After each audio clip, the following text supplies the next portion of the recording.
زندہ مسئلہ یہ ہے کہ علم سے قریب ہو، دین سے قریب ہو. سمجھو دین میں اگر کوئی تمہیں کنفیوژن ہے، کچھ مس انڈرسٹینڈنگ ہے، اس کا کنکلوژن ہے، نکالو، بات کرو علماء سے، تمہارے ذہن کے دریچے پر وہ بات ابھر کر آئے گی. حل یہ ہے کہ دین کو بائی ہارٹ لیا جائے، سیریس لیا جائے تو بات سمجھ میں آئے گی. حضور کا عشق سچا ہو، دین سے محبت پکی ہونی چاہیے. اگر یہ تم نے کر لیا تو تم کامیاب ہو جاؤ گے. اللہ اکبر. بس یہ ارادہ رکھ کر آج کی محفل میں اٹھنا کہ ہم اب جب بھی کبھی محفل کریں گے تو اس نیت کے ساتھ کریں گے، اس نیت کے ساتھ نہیں کہ سید صاحب کو بلانا ہے.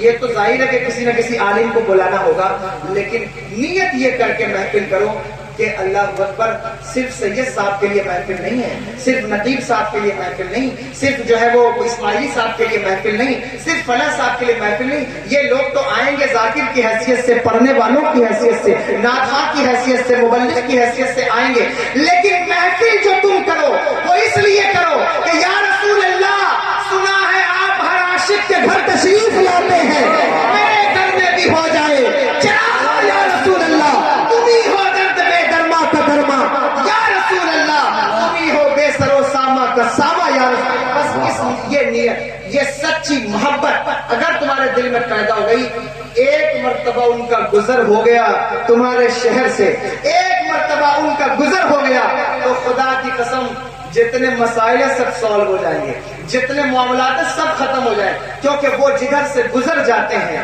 وہ جدھر سے گزر جاتے ہیں، جدھر جدھر سے وہ گزرے، جہاں جہاں پہنچے، قدموں نے ان کی خاک کو کندن بنا دیا. وہ جدھر سے گزر جاتے ہیں، رحمتیں، برکتیں، شہرتیں، دولتیں، نعمتیں ان کے پیچھے پیچھے گزرتی ہیں. میں نہیں کہتا، میرے امام کہتے نعمتیں بانٹتا جس سمت وہ ذیشان گیا، ساتھ ہی منشیے رحمت کا قلم ڈال گیا. دل ہے وہ دل جو تیری یاد سے معمور رہا، سر ہے وہ سر جو تیرے قدموں پہ قربان گیا.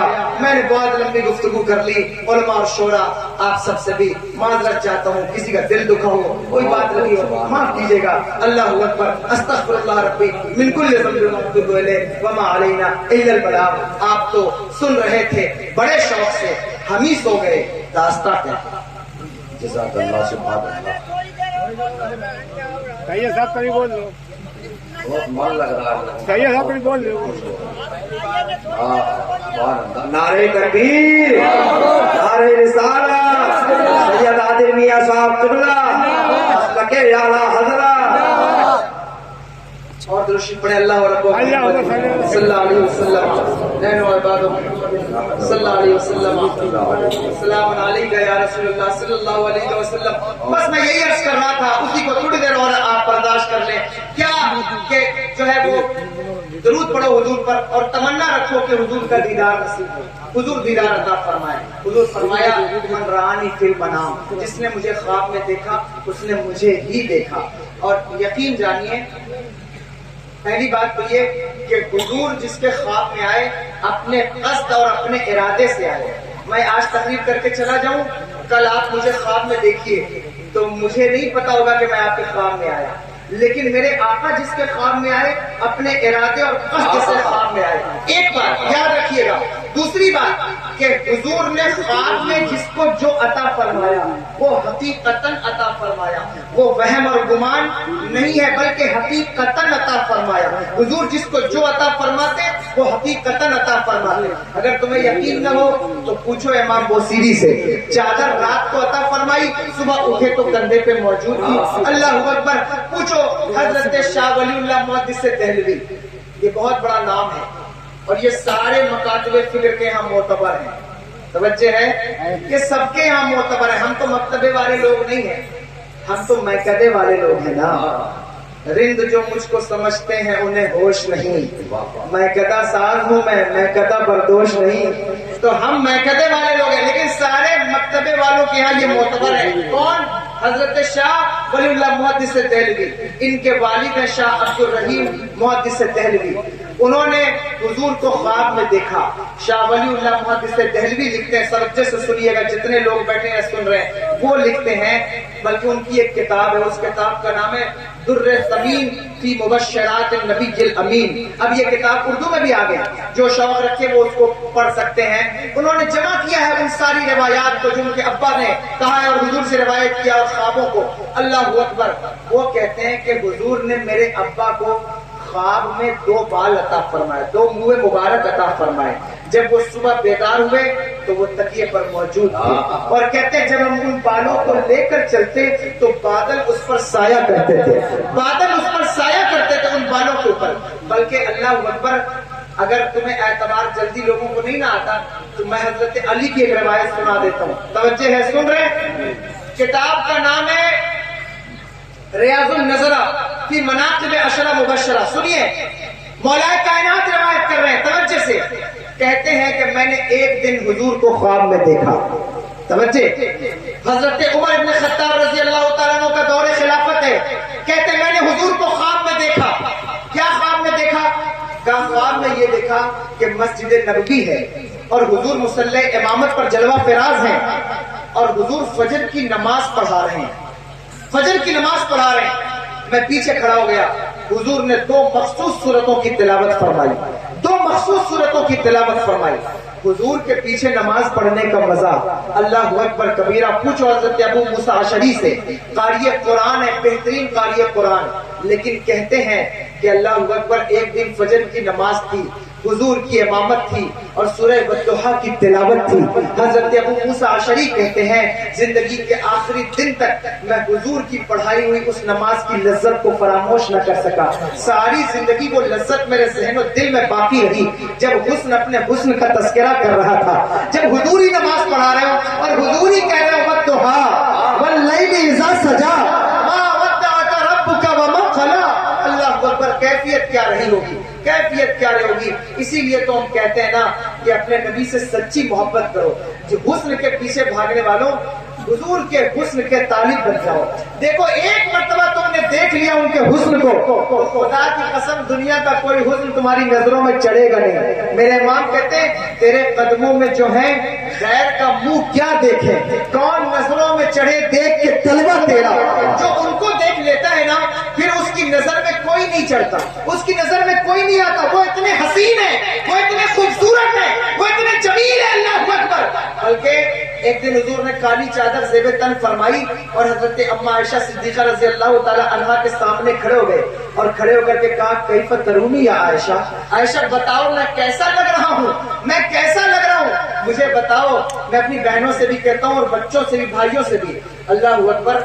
شوہروں کو بھی چاہیے کہ وہ اپنی بیویوں کی دلجوئی کریں. کبھی کبھی تم جو ہے وہ سارے زمانے سے پوچھتے ہو، کبھی اپنی بیوی سے بھی پوچھ لیا کرو کہ تم کیسے لگ رہے ہو. یہ میرے حضور کی سنت ہے. حضور نے کالی چادر سے میں تن فرمائی اور حضرت عائشہ سے کہتے ہیں عائشہ بتاؤ میں کیسا لگ رہا ہوں. حضرت عائشہ کہتی یا رسول اللہ، یا رسول اللہ صلی اللہ علیہ وسلم، آپ کے حسن کا جواب نہیں، بلکہ اگر میں اعلیٰ حضرت کی زبان میں کہوں تو اما عائشہ صدیقہ نے یہی کہا ہوگا یات نظیر کفی نظر اس لیے تو نشد پیدا جانا جگ راج کو تاج ترے سرسو ہے تجھ کو شہید و سرا جانا. تو شمع رسالت ہے، عالم تیرا پروانہ، تو ماہ نبوت ہے، اے جلوہ جانانا. جو ساقی کوثر کے چہرے سے نقاب اٹھے، ہر دل بنے میخانہ، ہر آنکھ ہو پرما پیمانہ. اللہ اکبر کبیرہ. اما عائشہ کہتی یا رسول اللہ چہرے کی سفیدی نے چادر کی سیاہی کو نکھار دیا ہے اور چادر کی سیاہی نے چہرے کی سفیدی کو نکھار دیا ہے. حضور آپ کی طرح حسین کون ہے، آپ کی طرح خوبصورت کون ہے؟ پتہ ہے میرے حضور سرور دو عالم صلی اللہ تعالی علیہ وسلم سے ایک دن اما عائشہ صدیقہ نے کہا تھا یا رسول اللہ حضرت یوسف کے حسن کو دیکھ کر مصر کی عورتوں نے انگلیاں کاٹی تھیں یا کٹ گئی تھی. حضور آپ تو حضرت یوسف کے بھی امام ہیں لیکن آپ کے ساتھ کبھی ایسا معاملہ نہ ہوا. تو میرے آقا نے اما کا ہاتھ پکڑ کے کہا عائشہ میرے حجرے میں آؤ. حضرت عائشہ جب حضور کے حجرے میں تشریف لائی تو تھوڑی دیر کے بعد دوڑتے ہوئے تیز قدموں سے باہر نکل آئی. میرے آقا نے کہا عائشہ کیا ہوا، باہر تشریف لائے. کہنے لگی یا رسول اللہ صلی اللہ علیہ وسلم مجھے حجرے میں ایسا محسوس ہوا کہ جنت اسی حجرے میں ہے. مجھے ایسا محسوس ہوا کہ جنت کے سارے دروازے، یہ بلکہ روایت کے لفظ ہیں، کہتی ہے وَكَأَنِّي أَنظُرُ فِي الْجَنَّةِ يَتَزَاوَرُونَ فِيهَا میں نے دیکھ لیا کہ جنتی آپس میں ملاقات کر رہے ہیں، جہنمی ایک دوسرے پر گر رہے ہیں۔ حضور یہ کیا تھا؟ میرے آقا فرماتے عائشہ اللہ نے میرے حسن پر غیرت کے 70,000 پردے ڈال رکھے ہیں، اگر میں ان پردوں میں سے ایک پردہ بھی اٹھا دوں تو دنیا والے میرے حسن کی تاب نہیں لا سکتے۔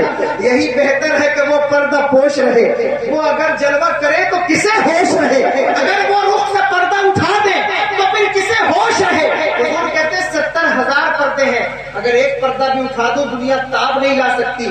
یہ میرے حضور کا حسن ہے، میرے آقا کا جسم اطہر، حضور کا قد زیادہ لمبا نہیں تھا کیونکہ زیادہ لمبائی بھی عیب سمجھی جاتی ہے، میانہ قد تھا حضور کا، لیکن اللہ اکبر حضرت ابو طفیل کہتے ہیں کہ جب حضور ہزاروں کے مجمع میں کھڑے ہو جاتے نا تو بڑے بڑے حبشہ کی گردن والے لوگ بھی موجود ہوتے تو میرے حضور کے کندھے لوگوں کے سروں سے اونچے نظر آتے تھے، میرے حضور کے کندھے حضور کے سروں سے اونچے نظر آتے تھے۔ اسی لیے تو میرا امام کہتا ہے سارے اونچوں میں اونچا سمجھیے جسے ہے اس اونچے سے اونچا ہمارا نبی، اور حسن کھاتا ہے جس کے نمک کی قسم ہے وہ ملی ہے دلارا ہمارا نبی۔ تو میں عرض یہ کر رہا تھا کہ حضرت علی رضی اللہ تعالیٰ عنہ کہتے ہیں کہ حضور نماز پڑھا رہے تھے اور دو مخصوص صورتوں کی تلاوت کی، دو مخصوص صورتیں پڑھی۔ کہتے ہیں کہ جب نماز ختم ہوئی تو میرے آقا فوراً گھوم کر صحابہ کی طرف بیٹھ گئے۔ یہاں علماء بیٹھے ان سے پوچھئے کتاب الآثار میں امام محمد نے لکھا، صاحب مشکات نے لکھا ہے نماز کے بعد حضور مصلی سے اتنی جلدی گھومتے تھے کہ جیسے گرم پتھر پہ بیٹھے ہوئے ہیں، لیکن آج بریلوی عالم اگر مصلی سے گھوم جائے تو لوگ کہتے ہیں یہ بریلویوں کا طریقہ ہے، یہ نماز پڑھاتے ہیں ادھر اور پھر گھوم کے ادھر بیٹھ جاتے ہیں۔ ارے نادانو یہ بریلویوں کا طریقہ نہیں ہے، میرے آقا کا طریقہ ہے، یہ میرے حضور کا طریقہ۔ اور پتہ ہے حضور کیوں گھوم جاتے تھے نماز پڑھانے کے بعد؟ رخ صحابہ کی طرف کیوں کرتے تھے؟ اس لیے کرتے تھے کیونکہ حضور کو پتا تھا اتنی دیر سے میں نماز پڑھا رہا ہوں، میرے صحابہ میرے دیدار کو ترس گئے ہوں گے، اس لیے فوراً رخ موڑ کر صحابہ کو اللہ اکبر دیدار کے پردے اٹھاتے اور صحابہ دیدار کرنے لگے۔ بلکہ صحابہ تو نماز میں بھی حضور کا دیدار کرتے، نماز میں بھی حضور کا دیدار۔ وہ کون لوگ ہیں جن کا خیال یہ ہے کہ نماز میں حضور کا خیال آئے تو نماز نہیں ہوتی؟ صحابہ سے پوچھا گیا کہ بتاؤ حضور ظہر اور عصر میں قرات کرتے تھے یا نہیں کرتے تھے؟ تو صحابہ نے کہا ہاں کرتے تھے۔ پوچھا گیا تمہیں کیسے پتا کہ حضور قرات کرتے تھے؟ ان کا لفظ سنیے، وہ کہتے ہیں نحن نعلم باضطراب لحیتہ، اللہ اکبر، وہ کہتے ہیں ہم حضور کی داڑھی مبارک کی جنبش سے سمجھتے ہیں کہ حضور ظہر اور عصر میں قرات کرتے تھے۔ مجھے بتاؤ نماز میں نگاہ سجدہ گاہ پہ ہونی چاہیے، لیکن صحابہ کی نگاہ سجدہ گاہ پہ نہیں، رخ مصطفیٰ پر لگی ہوئی ہے، اس لیے کہ رخ مصطفیٰ ہے وہ آئینہ، کیا ویسا دوسرا آئینہ نہ ہماری بزم خیال میں نہ دکان آئینہ ساز میں، وہی ایک ایسا رخ انور ہے جس کی طرح دوسرا کوئی نہیں ہے۔ تو صحابہ نماز میں بھی، بلکہ حضرت کعب بن مالک کہتے ہیں کہ میں حضور کے قریب نماز پڑھتا تھا، کیوں؟ تاکہ میں نماز بھی پڑھتا رہوں اور چوری چوری حضور کا دیدار بھی کرتا رہوں۔ یہ صحابہ کا عقیدہ ہے، بریلویوں کا نہیں، صحابہ کا عقیدہ ہے۔ بھائیوں تمہیں غلطی لگی ہے، بہت بڑی غلطی لگی ہے، پڑھو اعلیٰ حضرت کو، پڑھو تمہیں پتہ چل جائے گا۔ وہ کسی فتنہ پھیلانے والی شخصیت کا نام نہیں، اللہ اکبر، وہ تو لوگوں کی انگلی پکڑ کر بارگاہ رسول تک پہنچانے والی ذات کا نام ہے۔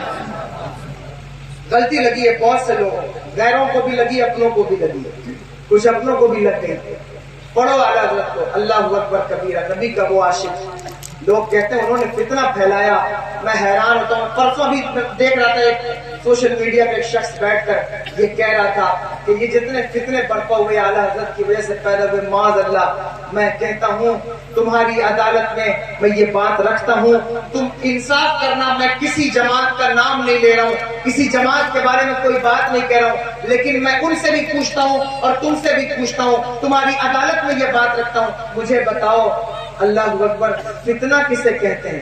نبی مر کر مٹی میں مل گئے، یہ کہنا فتنہ ہے یا نہیں؟ مجھے بتاؤ، خدا جھوٹ بول سکتا ہے، یہ عبارت فتنہ ہے یا نہیں؟ نبی کے ماں باپ کافر ہیں، مجھے بتاؤ یہ عبارت فتنہ ہے کہ نہیں؟ تم کہتے ہو اعلیٰ حضرت فتنہ پھیلانے والے کا نام ہے، میں پوچھتا ہوں بتاؤ، سرور کہوں کہ مالک و مولا کہوں تجھے، باغ خلیل کا گل زیبا کہوں تجھے، کیا یہ آواز فتنہ ہے؟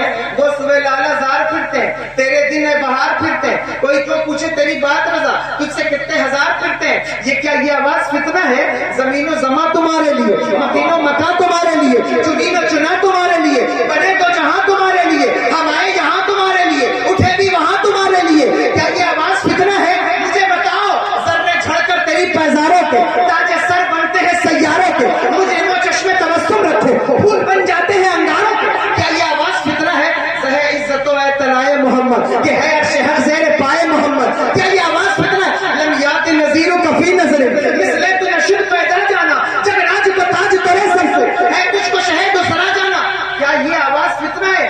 اللہ اکبر، یہ آواز فتنہ نہیں ہے، وہ بریلی کی ایک گلی میں بیٹھ کر ساری زندگی اللہ اکبر نبی کے عشق میں تڑپنے والا، جس کی زندگی کا ماحصل یہ ہے کہ منم و کنج خمولی کے نگن جب دروے، جس منو چند کتابیں و دوات و قلم ہے، جو ساری زندگی بیٹھ کر یہ لکھتا رہا، تم کہتے ہو اس نے فتنہ پھیلایا، اس نے فتنہ نہیں پھیلایا، اس نے تو مسلمانوں کو بارگاہ رسول کا راستہ دکھا دیا ہے، اور اللہ کی عزت کی قسم ہمیں یقین ہے یہاں بھی وہ ہمارا امام ہے، میدان محشر میں بھی وہ ہمارا امام ہوگا، اور میدان محشر میں بھی وہ پل صراط پر یہ کہہ کر گزرے گا کہ رضا پل سے اب وشت کرتے گزریے کہ ہے رب سلم سنائے محمد، تو یہ کہہ کر گزریں گے، ان کے ماننے والے بھی ان کے پیچھے گزر جائیں گے، وہ فتنہ پھیلانے والے نہیں، وہ مسلمانوں کو بارگاہ رسول کا راستہ دکھانے والی ذات کا نام اعلیٰ حضرت ہے۔ لیکن میں صرف اتنا کہوں گا، انصاف کرو، انصاف کرو میرے بھائیوں، انصاف کرو، سوچو، غور کرو کہ ہم کہاں کھڑے ہیں، کس جگہ ہم کھڑے ہوئے ہیں۔ اللہ اکبر کبیرہ، میں کوئی ایسی بات نہیں کرنا چاہتا کہ جس کی وجہ سے آپ مشکل میں آ جائیں، میں نے اب تک جتنی باتیں کی ہیں ذمہ داری سے کی ہیں، مجھ سے کہا گیا ذمہ داری سے بات کیجیے گا، میں نے کہا میں ذمہ داری سے بات کروں گا، میں نے کسی جماعت کو ٹارگٹ نہیں کیا، لیکن اتنا ضرور کہتا ہوں، ایک بات یاد رکھنا، 2000 25,000 30,000 نہیں، اللہ کی عزت کی قسم علی کی اولاد ہوں، نبی کا گستاخ لاکھوں کی تعداد میں بھی کھڑا ہوگا نا تو نبی کا عاشق اپنی جان کی فکر نہیں کرے گا، کیونکہ نبی کے گستاخ کل بھی ہمارے جوتوں کی نوک پر تھے اور آج بھی ہمارے جوتوں کی نوک پر ہے۔ اللہ کی عزت کی قسم جب جب کوئی پتھر گنبد خضرا کی طرف چلے گا، تعداد نہیں دیکھی جائے گی، اللہ اکبر دولت نہیں دیکھی جائے گی، بلکہ دیکھا یہ جائے گا نبی کی گستاخی کر رہا ہے اور کون نبی کا وفادار ہے۔ اس لیے اگر زندہ رہنا ہے تو نبی کے وفادار بن کے زندہ رہو، نبی کے غلام بن کے زندہ رہو، آؤ مل کر زندگی گزاریں، لیکن ملنا اتفاق و اتحاد ایک ہی صورت میں ہے، وہ کیا ہے؟